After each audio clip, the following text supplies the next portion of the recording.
ଝୁମି ଓ ପରୀ Mohini episode 7 ଯାଦୁଇ ଯାତ୍ରା।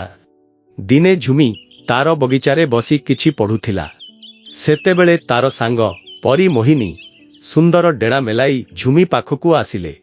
ମୋହିନୀ ହସି କହିଲେ, ଝୁମି, ତୁମେ ମୋ ସହିତ ଯାଦୁଇ ଜଙ୍ଗଲକୁ ଯିବ କି? ଆମକୁ ସେଠାରେ ଗୋଟିଏ ଦୁର୍ଲଭ ଫୁଲ ଖୋଜିବାକୁ ହେବ, ଯାହାକୁ ଯାଦୁଇ କମଳ କୁହାଯାଏ। ସେହି ଫୁଲ ଯେକୌଣସି ରୋଗ ଠିକ୍ କରିପାରେ ଓ ସମସ୍ତଙ୍କ ହୃଦୟରେ ଖୁସି ଭରି ଦେଇପାରେ। ଝୁମିର ଆଖି ଖୁସିରେ ଚମକି ଉଠିଲା। ନିଶ୍ଚୟ ମୋହିନୀ ଦିଦି, ଏହା ଏକ ମଜାଦାର ଯାତ୍ରା ହେବ। ପରୀ ମୋହିନୀ ତାର ଯାଦୁର ସାହାଯ୍ୟରେ ଝୁମିକୁ ଏକ ଚମକୁଥିବା ଗାଡ଼ିରେ ବସାଇ ଯାଦୁଇ ଜଙ୍ଗଲ ଦିଗରେ ନେଲେ। ରାସ୍ତାରେ ସେମାନେ ରଙ୍ଗୀନ ପକ୍ଷୀ ଓ ଚମକୁଥିବା ଝରଣା ଦେଖିଲେ। ଯାଦୁଇ ଜଙ୍ଗଲରେ ପହଞ୍ଚିବା ପରେ ସେଠାରେ ସବୁ ଗଛ, ଫୁଲ ଓ ଆଲୋକର ରଙ୍ଗୀନ ଚମକ ସେମାନଙ୍କୁ ଆଶ୍ଚର୍ଯ୍ୟରେ ପକାଇଦେଲା। କିନ୍ତୁ ଫୁଲ ପାଖରେ ପହଞ୍ଚିବା ରାସ୍ତା ସହଜ ନଥିଲା। ଏହି ପଥରେ ସେମାନେ ଅନେକ ବାଧାର ସମ୍ମୁଖୀନ ହେଲେ। ଜଙ୍ଗଲର ପ୍ରବେଶ ଦ୍ୱାରରେ ଗୋଟିଏ ଗଛ କହିଲା, ତୁମେ ଯଦି ଏଠାକୁ ପ୍ରବେଶ କରିବାକୁ ଚାହୁଁଛ, ତାହେଲେ ମୋର ଏକ ପ୍ରଶ୍ନର ଉତ୍ତର ଦିଅ। ଗଛ ପଚାରିଲା, ସେ କ'ଣ, ଯାହାର ପାଦ ନଥିଲେ ମଧ୍ୟ ସେ ତୁମକୁ ସମସ୍ତ ଜାଗାକୁ ନେଇଯାଏ? ଝୁମି ଟିକେ ଭାବି କହିଲା, ସେ ହେଉଛି ଆମ କଳ୍ପନା। ଗଛ ହସିଲା ଓ ରାସ୍ତା ଖୋଲିଦେଲା। ଦ୍ୱିତୀୟ ଚ୍ୟାଲେଞ୍ଜ। ଆଗକୁ ଯାଇ ସେମାନେ ଏକ ନଦୀର ପାଖରେ ପହଞ୍ଚିଲେ। ନଦୀରେ ପୁଲ ନଥିଲା, କିନ୍ତୁ ଜଳରେ ଗୋଟେ ବଡ଼ ଅଜଗର ଶୋଇଥିଲା।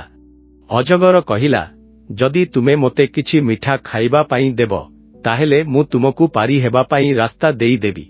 ଝୁମି ତାର ବେଗ୍ରୁ ମହୁର ଗୋଟିଏ ବୋତଲ କାଢ଼ି ଅଜଗରଙ୍କୁ ଦେଲା। ଅଜଗର ଖୁସି ହେଲା ଓ ପଥ ଖୋଲିଦେଲା। ଶେଷରେ ସେମାନେ ଜଙ୍ଗଲର ମଧ୍ୟଭାଗରେ ପହଞ୍ଚିଲେ। ସେଠାରେ ଗୋଟିଏ ସୁନ୍ଦର ପୋଖରୀ ଥିଲା, ଯେଉଁଥିରେ ଯାଦୁଇ କମଳ ଫୁଟିଥିଲା। କିନ୍ତୁ ଯେତେବେଳେ ସେମାନେ ଫୁଲ ଆଣିବାକୁ ଗଲେ, ଗୋଟେ ବଡ଼ କୁମ୍ଭୀର ବାହାରି ଆସିଲା।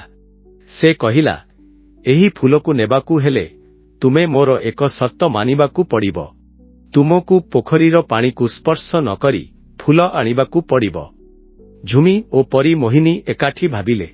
ପରୀ ମୋହିନୀ ତାର ଯାଦୁର ସାହାଯ୍ୟରେ ପାଣି ଉପରେ ଗୋଟିଏ ପୁଲ ତିଆରି କଲା। ଝୁମି ତା ଉପରେ ଚାଲି ଯାଦୁଇ କମଳକୁ ନେଇ ଆସିଲା। କୁମ୍ଭୀର ହସିଲା ଓ କହିଲା, ତୁମେ ତୁମ ବୁଦ୍ଧିମତ୍ତା ଓ ସାହସ ଦ୍ୱାରା ଏହି ଚ୍ୟାଲେଞ୍ଜ ଜିତିଛ। ଏହି ଫୁଲଟି ଏବେ ତୁମର। ଝୁମି ଓ ପରୀ ମୋହିନୀ ଖୁସି ହେଇ ଗାଁକୁ ଫେରିଗଲେ। ସେମାନେ ଏହି ଫୁଲର ସାହାଯ୍ୟରେ ଗାଁର ଅସ୍ୱସ୍ଥ ଲୋକଙ୍କୁ ଠିକ୍ କରିଲେ ଓ ସମସ୍ତଙ୍କ ଜୀବନରେ ଖୁସି ଆଣିଦେଲେ। କାହାଣୀର ଶିକ୍ଷା, ସତ ମିତ୍ରତା, ବୁଦ୍ଧିମତ୍ତା ଓ ସାହସ ସହିତ ଯେକୌଣସି ବାଧାର ସମ୍ମୁଖୀନ ହେବା ଓ ତାକୁ ପାରି ହେବା ସମ୍ଭବ। ସାଙ୍ଗମାନେ, ମୁଁ ଆପଣମାନଙ୍କର ଝୁମି। ଆଗକୁ ନୂଆ ନୂଆ ଗପ ଓ ଭିଡ଼ିଓ ଦେଖିବା ପାଇଁ ଦୟାକରି ଆମ ଚ୍ୟାନେଲକୁ ସବସ୍କ୍ରାଇବ୍ କରିଦିଅନ୍ତୁ।